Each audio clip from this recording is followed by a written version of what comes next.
యేసే పరిష్కారము అనుదిన Bible study కార్యక్రమం ప్రేక్షకులందరికీ యేసుక్రీస్తు వారి మహిమగల నామమున వందనాలు. ప్రభువునందు ప్రియా దేవుని బిడ్డలారా, నేటి దినం బైబిల్ స్టడీ వాక్య ధ్యానంగా హోషియా గ్రంథాన్ని మనము ధ్యానం చేసుకుందాము. మీరందరూ బైబిల్తోనూ నోట్బుక్తోనూ సిద్ధపడి ఉంటే దైవజనులు డాక్టర్ కారుపాటి శ్యాన్సాగర్ గారు ప్రార్థన చేసి ఈ దినపు వాక్య పరిచర్య చేస్తారు. ప్రభువునందు ప్రియ దేవుని బిడ్డలారా, నేటి వాక్య ధ్యానం కొరకు సహకారాన్ని ఇస్తున్న కుటుంబం ఏలూరు విద్యానగర్ వాస్తవ్యులు కుంకాల ఆరోగ్యరాజు గారు, నీలావతి గారు, ఆకాష్ కిరణ్, నాన్సీ కిరణ్ గారు సహకారం ఇస్తున్నారు. ప్రభువు నాన్సీ కిరణ్ గారికి ఇచ్చినటువంటి ఉద్యోగాన్ని బట్టి ప్రభు స్తుతిస్తూ వారి ప్రథమ ఆదాయంలో ఈ యొక్క ఎపిసోడ్ సహకారాన్ని ఇచ్చారు. నాన్సీ కిరణ్ గారికి ప్రత్యేక కృతజ్ఞతలు ప్రభు పేరిట తెలియజేస్తూ ఉన్నా. కుంకాల ఆరోగ్యరాజు గారు, నీలావతి గారు, ఆకాష్ కిరణ్, నాన్సీ కిరణ్కు ధన్యవాదాలు. రేపటి నుండి మాసము అంతము వరకు ఎపిసోడ్ సహకారులు కావాలి, దయతో ప్రార్థించమని ప్రభు పేరిట మనవి చేస్తున్నాను. భారత మిషన్ పొలములు పరిచర్యను గురించి నేను మీకు తెలియచేస్తున్నాను. బిగ్ డయాసిస్ యొక్క తృతీయ మిషన్ పొలం 3వ రాష్ట్రంగా పంజాబ్ రాష్ట్రంలో శామ్యూల్ మసీహ్ అనేటువంటి దైవజనుడు BA, BTH, PGDCA computer course, secular education, bachelor of arts, theological education, bachelor in theology, additional qualification computer studies. యవనస్తుడు. ఇతడు పంజాబ్ రాష్ట్రంలో అమృత్సర్ నగరంలో ఉంటారు. సిక్కుల ఆరాధ్య మందిరం గోల్డెన్ టెంపుల్కు సమీపంగా వీరి గృహం ఉంటుంది. వీరు సిక్కు మతస్థుల మధ్య సువార్త పరిచర్య చేస్తున్నారు. బిగ్ డయాసిస్ పక్షంగా అమృత్సర్ నగరంలో పంజాబ్ రాష్ట్రంలో వీరు పనిచేస్తున్నారు. పంజాబ్ వివరాలు కొన్ని చెబుతాను, వినండి. పంజాబ్ రాష్ట్రము జనాభా 2,77,4,236. జనాభా 2,77,4,236. క్రైస్తవుని శాతం 2,92,800, అంటే 1.26%. పంజాబ్ రాష్ట్రం 19,445 స్క్వేర్ మైల్స్, చదరపు మైళ్ళు విస్తీర్ణంలో ఉంది. 19 నగరాలు, పట్టణాలు, గ్రామాలు 12,673 గ్రామాలు, 12,673 గ్రామాలు. ప్రధాన భాషలు 7, ప్రధాన మతాలు 5. ప్రధాన భాషలు 7, ప్రధాన మతాలు 5. గిరిజన జాతులు 130, షెడ్యూల్ కులాలు 39. పంజాబ్ రాష్ట్రం ప్రభువు సన్నిధికి రావాలి. మొట్టమొదటి అడుగు వేశాం. జమ్మూ కాశ్మీర్లో కెనడీ డేవిడ్ రాజన్, అతడు శ్రీనగర్లో నివసిస్తూ పనిచేస్తున్నాడు. కాశ్మీరీ పండిట్స్ రక్షణార్థం ఆయన పనిచేస్తున్నాడు. ఉత్తరప్రదేశ్లో అశోక్ జాన్ ఘజియాబాద్లో నివాసం ఉండి ఆయన పనిచేస్తున్నాడు. శామ్యూల్ మసీహ్ అమృత్సర్లో నివసిస్తూ పంజాబ్ రాష్ట్రం కోసం పనిచేస్తున్నాడు. ఈ ముగ్గురు మిషనరీలు బిగ్ డయాసిస్ పక్షంగా ప్రతి మాసం పోషించబడుతున్నారు.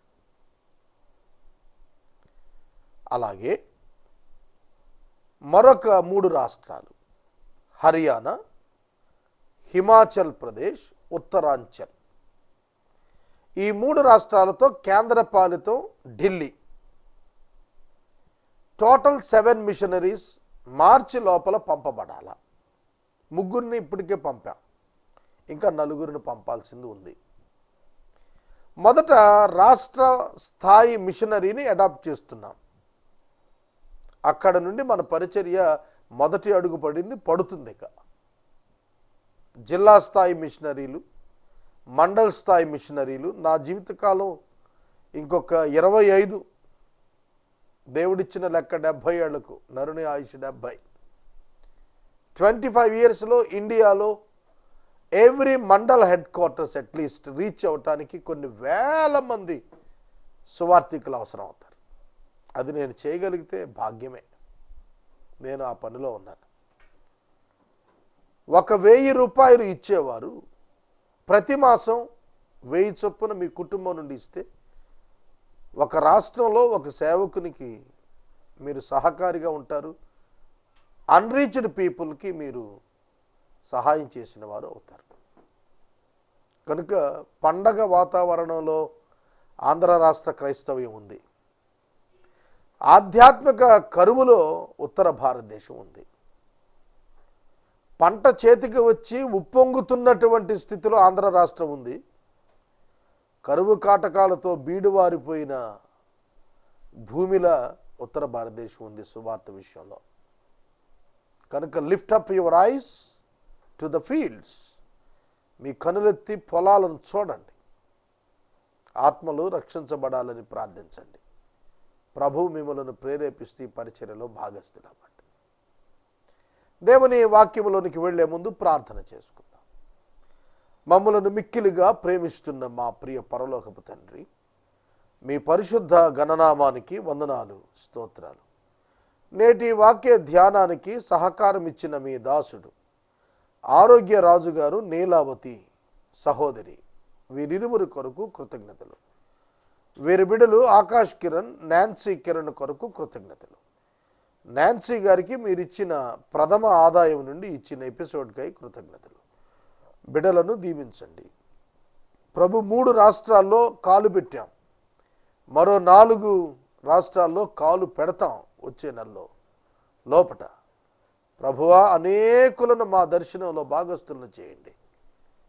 యేసు నామమున ప్రార్థిస్తున్నాము తండ్రి, ఆమెన్.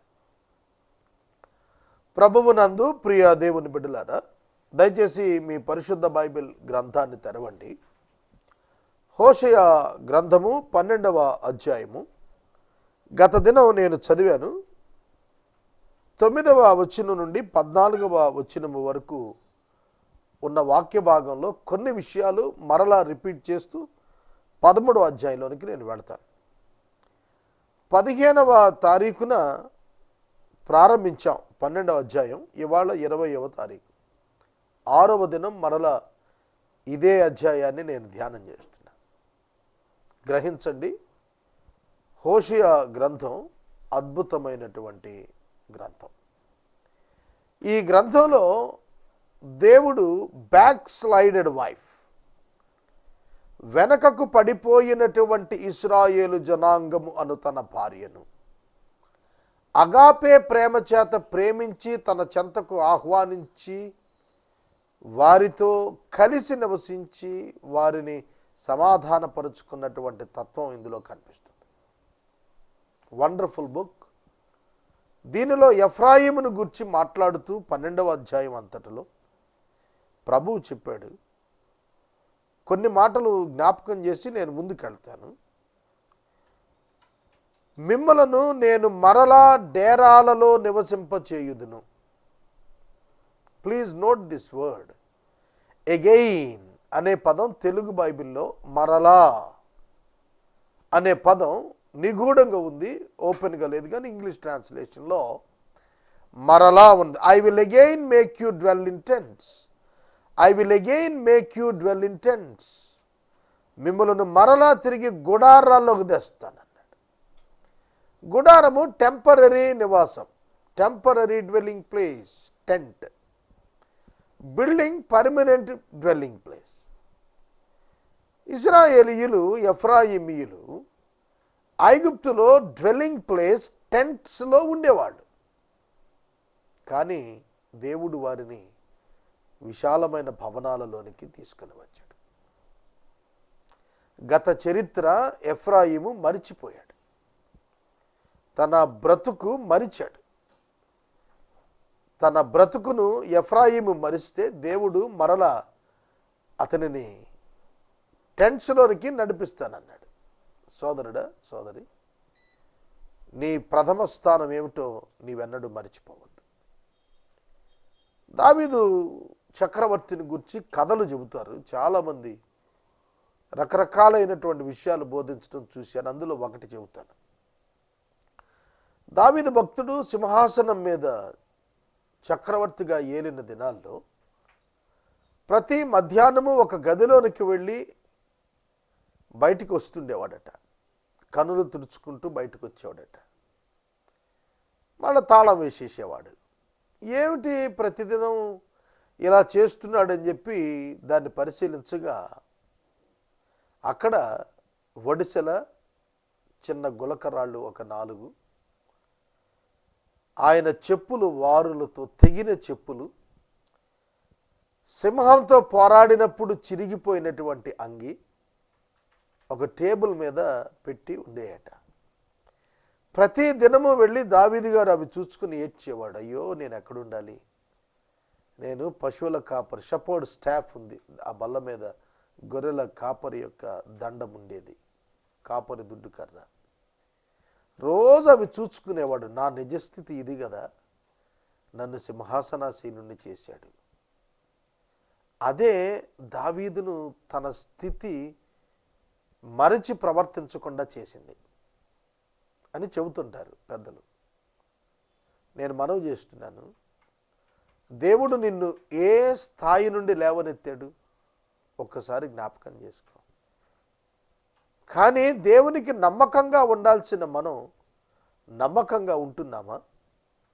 ఎఫ్రాయిము దీవెనకు కారకుడు కావాలి, కానీ దీవెనకు కారకుడు కాకపోగా దారిద్ర్యాన్ని అనుభవించాల్సిన స్థితికి వచ్చాడు. దేవుడు మరలా అతనిని డేరాలలోనికి పంపిస్తానన్నాడు. Again back to tents. ఇవాళ క్రైస్తవులు సౌత్ ఇండియాలో క్రిస్టియన్స్ ఎంత ఆశీర్వదించబడ్డారండి. ఎటు పోతున్నా ఏసీ చర్చెస్ కనిపిస్తున్నాయి, కళాఖండాలు తీర్చిదిద్దుతున్నారు మందిరాల్లో, అద్భుతమైనటువంటి ఖర్చుతో అలంకరణలు చేస్తున్నారు, కన్నులు చెదిరేటువంటి అందాలు సృష్టిస్తున్నారు దేవాలయాల్లో. సువార్త లేనివారు సువార్త లేక నశిస్తున్నారు. కనుక మనం మన పాత స్థితి మర్చిపోయి మనం ఎక్కడెక్కడో తిరుగులాడుతుంటే దేవుడు మరలా గుడారాల్లోకి తీసుకొస్తే ఏం చేస్తాం ఆలోచించండి. ఒక జనరేషన్, మరొక జనరేషన్, మరొక జనరేషన్ వెనక్కి వెళ్ళండి. 3 generations అంటే మీ తండ్రి, మీ తాత వెనక్కి వెళ్ళండి. ఏం చేసేవారు? మీరు, మీ కుమారుడు, మీ మనవడు. మీ తాత మీ వెనక 2nd generation, మీ మనవడు మీ తర్వాత 2nd generation. మీ మనవడికి మీ తాత పరిస్థితి దేవుడు కల్పిస్తే మీరు తట్టుకుంటారా? నా మాట అర్థమవుతుందా? మీ తాత ఆర్థిక స్థితి నీ మనవడికి కూడా అదే స్థితి వస్తే నీకెట్లుంటుంది? ఎఫ్రాయిమును అదే గద్దిస్తున్నాడు. ఒకప్పుడు టెంట్స్లో నువ్వు నివసించేవాడివి, ఆశీర్వదించి దీవెనలు ఇస్తే నీవు గర్వించావు, దుష్టత్వం చేశావు, అన్యాయం చేశావు, ఐశ్వర్యం పొందావు, డబ్బు సొంతం చేసుకున్నావు, దేవుణ్ణి దూరం చేసుకున్నావు. కనుక God is not focusing on the richness, God is focusing on the spirituality. దేవుడు ఐశ్వర్యాన్ని గురించి మదన పడేవాడు కాదు, ఐశ్వర్యం ఇచ్చేవాడు దేవుడే. ఆయన అడుగుతోంది ఆధ్యాత్మికత. నీ స్పిరిచువల్ లైఫ్ పతనమైపోతే నీ ఆర్థిక స్థితి వల్ల ప్రయోజనం ఏమిటి? ఇవాళ చాలామంది అలా ఉన్నారు. కోటీశ్వర్లు ఉన్నారు, but they do not know about the machines today. నేను మరొక మాట మీకు జ్ఞాపకం చేస్తాను. 10వ వచనంలో విస్తారమైన దర్శనములు నేనిచ్చి నా ప్రవక్తలతో మాట్లాడాను, మీరు వినలేదు అన్నాడు. Many warnings, many warnings. God is giving you many warnings. దేవుడు మనకు ఎన్నో హెచ్చరికలు, ఎన్నో దర్శనాలు, ఎన్నో ప్రవక్తల మాటలు ఇస్తున్నాడు. But we are not changing our hearts as Ephraimites. ఎఫ్రాయిమీయులు హృదయాన్ని మార్చుకోనట్లుగా రిపీటెడ్ అలార్మ్స్ అండ్ వార్నింగ్స్ వస్తున్నా కూడా మనం జీవితాలు మార్చుకోవటం లేదు. ఈనాటి 21వ శతాబ్దపు క్రైస్తవ్యం దీనిని ఆలోచించాలి. ఎన్ని పర్యాయాలు దేవుడు నీకు చెబుతున్నాడు మారు మనసు పొందమని. నోటి మాట విషయంలో, కంటి చూపు విషయంలో, తలంపు విషయంలో, నీ లంచగొండితనం విషయంలో, నీ హృదయంలో ఉన్న కామ వికార విషయంలో, how many times God has warned you? ఎన్నిసార్లు దేవుడు నిన్ను గద్దించాడు? Have you turn back to him again? ఆయన వైపు మరలా వచ్చావా? మారు మనసు పొందినావా? లేని ఎడల శిక్ష తప్పదని వాక్యం చెబుతుంది. తర్వాత మరొక మాట జ్ఞాపకం చేయాలనుకున్నాను. అదేమిటనగా, గిల్గాలులో బలులు, గిలాదులో వ్యర్థమైన వాటి ఆరాధనలు. లోకాన్ని వెంబడిస్తున్న క్రైస్తవ్యం, లోకానికి భిన్నంగా ఉండాల్సిన క్రైస్తవుడు లోకంతో మమేకమైపోతున్నాడు. లోక స్నేహాలకు ప్రాధాన్యం ఇస్తున్నాడు. అది ఎంతవరకు దేవుడు అంగీకరిస్తాడు? నీ సహవాసము తండ్రి అయిన దేవునితో, కుమారుడైన క్రీస్తుతో అలాగే ఉందా నీ సహవాసం? లోకంలో ఎటువంటి ఫ్రెండ్స్ ఉన్నారు? ఇందాకే నేను ఈ రికార్డింగ్ చేసే ముందు just before 3 hours of this transmission నేను ఇంటర్నెట్ దగ్గర నా ఆఫీస్లో ఒక కాన్ఫరెన్స్ గురించి చూస్తున్నాను. ఈ లోపల నా ప్రక్కన ఫేస్బుక్ ఫ్రెండ్స్ని గురించి కొన్ని డీటెయిల్స్ కనబడుతున్నాయి. నేను చూశాను ఒక్కొక్కరికి ఎంతమంది స్నేహితులు, ఎందుకు ఈ స్నేహితులు, దేనిని వాళ్ళకు మీరు ప్రమోట్ చేస్తున్నారు? లైక్స్, డిజ్లైక్స్, ఇష్టాలు, అయిష్టాలు, వాటిని చూస్తుంటే ఆశ్చర్యం అవుతుంది. నీ స్నేహం లోక స్నేహమా? ఆలోచించు. నేను చాలామందికి, నా యొక్క పరిచయంలో ఉన్నవారికి బైబిల్ సంబంధిత వీడియోస్, బైబిల్ సంబంధిత మెసేజెస్ అంటే చాలా స్ఫూర్తిదాయకమైనవి పంపిస్తూ ఉంటాను. మీరేం పంపిస్తుంటారు? మీకేం వస్తుంటాయి? మనం ఒకరి ఫోటోలు ఒకరు పంచుకోవటానికి కాదు, మనం ప్రభువును గురించి మాట్లాడుకోవటానికి. ఆయన పిల్లలు మాట్లాడుకుంటే ఆయన చెవియొగ్గి ఆలకిస్తున్నాడు. అర్థమవుతుందా? కనుక నీ స్నేహం ఎట్లుంటుంది? నీ స్నేహం దేనికోసం ఉంటుంది? బట్టల కొరక, అలంకారం కొరక, ఆర్థిక సంబంధాల కొరక? దేని కొరకు? ఆధ్యాత్మిక జీవితం కొరకైన స్నేహం ఉందా నీకు? అదే చెబుతున్నాడు ఇక్కడ. చాలా శ్రేష్టమైన మాట. గిల్గాలు వద్దు, గిలాదు వద్దు, వాటి వైపు వెళ్ళొద్దు అన్నాడు. మరో మాట చెబుతాను. నరహత్య చేస్తున్నాడు అన్నాడు. ఎఫ్రాయిము నరహత్య చేస్తున్నాడు. ఏమిటి నరహత్య? సహోదరుని మీద ద్వేషం. ఇవాళ ఎంతమంది ఇట్లాంటి వాళ్ళు ఉన్నారు? సహోదరుని ప్రేమించలేరు, సహోదరుని అభివృద్ధి కాంక్షించలేరు, సహోదరుడు దీవించబడుట ఓర్చుకోలేరు, సహోదరుడు శాంతిగా బ్రతకటం ఒప్పుకోలేరు. సహోదరుడు అభివృద్ధి చెందటం కడుపు మంటగా ఉంటుంది కొందరికి. అది కూడదు. అదే నరహత్య. నరహత్య అంటే మనిషిని పట్టుకొని రక్తం వచ్చేట్టు కోసి చంపక్కర్లేదు. వీడు ద్రోహి అని చెప్తే చాలు, నరహత్య చేసినట్టే. వేస్ట్ ఫెలో అని ఎవరినైనా అన్నావో, you have killed the spirit. ఆ గొప్ప దీవెనకరమైన వ్యక్తిని నీవు పోగొట్టుకున్నట్టు. కనుక నరహత్య ఎఫ్రాయిము చేశాడు, దేవుడు దానికి జవాబు అడిగాడు. ఇవి నేను మరలా 12వ అధ్యాయంలో మీకు చెప్పాలనుకున్నాను. నిన్న దీన్ని ఎక్కువ నేను చెప్పలేకపోయాను, అందుకే మరలా చెప్పాను. నాకు ఫ్రీ టైం ఉంది, నేను ఎవరి కింద పనిచేయట్లా. ఏ విదేశీయులు నాకు ఆర్థిక సహాయం చేయట్లా. నేను వాళ్ళకు లోబడి లొంగి వాళ్ళు చెప్పిందే చెప్పటానికి నా సొంతం. దేవుడు నాకు ఇచ్చాడు వేసే పరిష్కారం, నేను మాట్లాడుతున్నాను. కనుక నా సమయం నా చేతిలోనే ఉంటుంది. ఒక 100 ఎపిసోడ్లు పెరిగితే పెరుగుతాయి, అవునవండి. కనుక నేను డీటెయిల్డ్గా పోతున్నాను. ఒక్క హోషేయ గ్రంథమే ఇప్పటికీ మనం దగ్గరగా 20 నెల రోజుల దగ్గరగా మనం మాట్లాడుతున్నాం. నేను హోషేయ గ్రంథం ప్రారంభించినటువంటి తారీఖు మీకు తెలియజేస్తున్నాను. చూడండి, హోషేయ గ్రంథం 23:12 స్టార్ట్ చేశాను. 23:12. ఇవాళ 21, అంటే 2 రోజులు తక్కువ, నెల రోజులు, 28 రోజులు 12 అధ్యాయాలు నేను చెప్పాను. నాకు లిమిటేషన్ ఏంటండి? నా పైన అధికారి లేడు, నా ప్రభువే నా అధికారి. కనుక చాలా వివరంగా మాట్లాడుతున్నాను. మారు మనసు పొందాలి. If you can follow the word of God through ఏసే పరిష్కారం, you will certainly get the transformation. నాకు ప్రభు ఇస్తున్న కృప అదే. 13వ అధ్యాయానికి వెళదాం. 13వ అధ్యాయంలో నేను ఒక్క మాట మాత్రం చెబుతాను ఇవాళ. రేపటి దినం మరలా అవసరమైతే మాట్లాడదాం, లేదంటే 2వ వచనానికి వెళ్దాం. ఎఫ్రాయిము మాట్లాడినప్పుడు భయము కలిగెను. When Ephraim spoke there was trembling. What is this?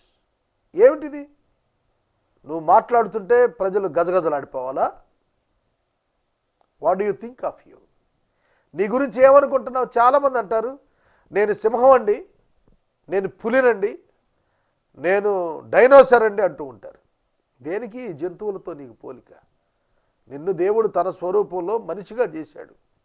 క్రూరమైన మృగంలా ఉండమనలేదు. నీ మాటకు అవతల వాళ్ళు వణికిపోవాలా? భయపడిపోవాలా? ఎందుకు భయపడాలి? Who are you to tremble them? Are you god? నువ్వు దేవుడువా ఏమిటి? నిన్ను చూసి ఎందుకు భయపడాలి? దేవునికే భయపడాలి మనుషులు. So he is taking the place of God. Ephraim has taken the place of God. దేవుని యొక్క స్థానం దొంగిలించాలనేటువంటి దుష్ట మనసే ఏదేనులో ఆదాము పొందాడు. పరలోకం నుండి తోసివేయబడిన లూసిఫర్ పొందాడు. ఎఫ్రాయిము కూడా పొందుతున్నాడు. Don't try to ట్రంబుల్ others by your words. నీ మాటల చేత ఇతరులను భయపెట్టాలి అనే ప్రయత్నం ఎన్నడూ చేయవద్దు. అలా చేస్తే ఎఫ్రాయిములాగా నువ్వే నాశనం అయిపోతావు. ఇది నువ్వు తెలుసుకోవాలి. నేను చాలా సందర్భాల్లో నా అంతరంగంలో పరిశుద్ధాత్మ దేవుడు నేను ఎవరినైనా నా శక్తి కనపరిచి బెదిరించాలనే థాట్ కనుక వస్తే వెంటనే నన్ను అడ్డుకున్నాడు. నేను పశ్చాత్తాపడి క్షమాపణ కోరాను. Who are you? Who am I? నేను ఎంతటోనండి? నేను ఏ పాటి వాడు? ఒక సహోదరుని బెదిరించడానికి. కానీ వాళ్ళు చాలామంది వార్నింగ్స్ ఇస్తున్నారు. ఒక వార్నింగ్ చూపించిన బైబిల్ గ్రంథంలో మీకు, ఒకడు తన యజమానుని చేత చాలా విస్తారమైన అప్పు క్షమించబడ్డాడు. తనకు 50 దేనారాలు అప్పున్న వాడిని పట్టుకుని పీక పట్టుకున్నాడు. తాను క్షమించబడినది కోట్ల రూపాయల అప్పు. తనకప్పున్న 50 దేనారాలను పట్టుకొని పీక పట్టుకుని నువ్వు చెల్లిస్తావా లేదా అంటున్నాడు. ఈ దృశ్యాన్ని చూసి యజమాని దగ్గరికి వెళ్ళి చెప్పారు, అయ్యా నువ్వు క్షమించినోడే తనకు అచ్చి ఉన్నవాడిని పీక పట్టుకొని వసూలు చేస్తున్నాడు. We have seen that. మేము చూసాం అనగానే రౌద్రుడైపోయి పిలవండి రండి అన్నాడు. పిలిచి కడపటి కాసు చెల్లించే వరకు చీకట్లో వేయమన్నాడు. అర్థమవుతుందా? దేవుడు నిన్ను ఆశీర్వదిస్తే, దేవుడు నిన్ను పైకి తీసుకొస్తే నువ్వు ఇతరులను బెదిరిస్తావా? ఒకప్పుడు పాకలో ఉండే నువ్వు ఇవాళ భవనానికి వచ్చావు. ఒకప్పుడు నడిచి తిరిగే నువ్వు కారులోకి వచ్చావు. ఒకప్పుడు చదువులేని కుటుంబం, ఇప్పుడు బాగా చదువుకున్నారు మీరు. కాబట్టి చిన్నవారిని బెదిరిస్తావా? అది కూడదు. ఎఫ్రాయిము మాటలాడినప్పుడు భయము కలిగెను. అతడు ఇశ్రాయేలు వారిలో తనను గొప్ప చేసుకొనెను. How danger it is. 12 గోత్రాల్లో చివరోడు కదా ఎఫ్రాయిము. ఆలోచించండి. యాకోబు కుమారులో బెన్యామీను చిన్నవాడైనా బెన్యామీను కంటే వయస్సులో చిన్నవారు కదా ఎఫ్రాయిము మనష్షేలు. బెన్యామీనుకు యోసేపుకు 1 year to 3 years డిఫరెన్స్ అనుకుందాం. యోసేపు కొడుకులు కదా మనష్షే ఎఫ్రాయిమీలు. ఎంత చిన్నవాళ్ళండి. పెదనాన్నల సంతానం చిన్నాన్న సంతానం మీద మేము చాలా గొప్పవాళ్ళం, మా అంతటోడు లేడు అని చెప్పి ఇశ్రాయేలు వారిలో తనను గొప్ప చేసుకుంటున్నాడు. పెదనాన్నగారి సంతానం మీద, చిన్నాన్నగారి సంతానం మీద. వీళ్ళు నాకంటే ఏమోలా. Of course you may be developed or you may be rich, but God can't spare this kind of attitude. ఇశ్రాయేలు వారి మీద హెచ్చించుకుంటున్నాడు. అందుక నిన్ను డెవలప్ చేసింది. నీ సహోదరులకు అండగా ఉంటావని నిన్ను అభివృద్ధి చేశాడు. నీ సహోదరులను హత్తుకుంటావని నిన్ను డెవలప్ చేశాడు. యోసేపు డెవలప్ అయ్యాడు కదా, యోసేపు ప్రధాని అయ్యాడు, సోదరులను ఎంత ఆదుకున్నాడు. మరి యోసేపు నీ తండ్రి కదా ఎఫ్రాయిము, నువ్వేం చేస్తున్నావు? ఇశ్రాయేలీలు వారి మీద గొప్ప చేసుకుంటున్నావు. యోసేపు సోదరులు యోసేపు పాదాలు పట్టుకున్నారు వచ్చి, తండ్రి మరణం తర్వాత మమ్మల్ని క్షమించు, ఏం చేయొద్దని బతిలాడితే ఏడ్చాడు. అయ్యా మిమ్మల్ని నేను క్షమించలేండి, మీకోసం నన్ను దేవుడు తెచ్చాడు. You are important to god, not me, I'm a servant అన్నాడు. మరి ఆయనకు పుట్టి నువ్వు ఎఫ్రాయిము నువ్వేం చేస్తున్నావు? మిగిలిన కుటుంబ సభ్యులందరి మీద గొప్ప అని అనుకుంటున్నావు. God never spare this. బయలుదేవతను బట్టి అపరాధి అయి అతడు నాశనం పొందాడు. బయలు అనగా యజమానుడు అని అర్థం. He has taken other god, other master. ఎఫ్రాయిము బయలును తనకు దేవునిగా తీసుకున్నాడు, అందుకే నాశనం అయ్యాడు. దేవుణ్ణి విడిచిపెట్టి వేరొక దేవుణ్ణి నీకు యజమానిగా తీసుకుంటే ఇట్లాంటి తలంపులు వస్తాయి. అందరిని ట్రంబుల్ చేయాలి, అందరిని బెదిరించాలి, అందరిని తొక్కేయాలి, అందరికంటే నేను ఎక్కువ ఉండాలి, ఈ తలంపులు వస్తాయి. దేవుని బిడ్డవైతే అందరినీ సంపాదించాలి, అందరికీ దీనుడై ఉండాలి, అందరికీ దాసుడిగా ఉండాలి, అందరినీ ఆశీర్వదించాలి అని అనుకుంటాం. నీ దీవెనకు కారణం దీనత్వం, నీ పతనానికి కారణం నీ గర్వం. గర్వించకు, పతనమావకు. ప్రార్థన చేసుకుందాం. నేటి వాక్య ధ్యానానికి సహకారం ఇచ్చిన కుటుంబం ఏలూరు విద్యానగర్ వాస్తవ్యులు కుంకాల ఆరోగ్యరాజు నీలావతి దంపతులు, కుమారుడు ఆకాష్ కిరణ్, కుమార్తె నాన్సీ కిరణ్ సహకారం ఇచ్చారు. దేవుడి కుటుంబాన్ని దీవించును గాక. ప్రార్థించుకుందాం. మనము ఇంతవరకు దైవజనులు డాక్టర్ కారుపాటి శ్యామ్సాగర్ గారి ద్వారా బైబిల్ స్టడీ వాక్య ధ్యానమును హోషియా గ్రంథము నుండి ధ్యానం చేసుకున్నాం. ఈ కార్యక్రమం ద్వారా మీరు పొందుకొనుచున్న మేలులు మాకు ఒక ఉత్తరం ద్వారా తెలియచేయండి.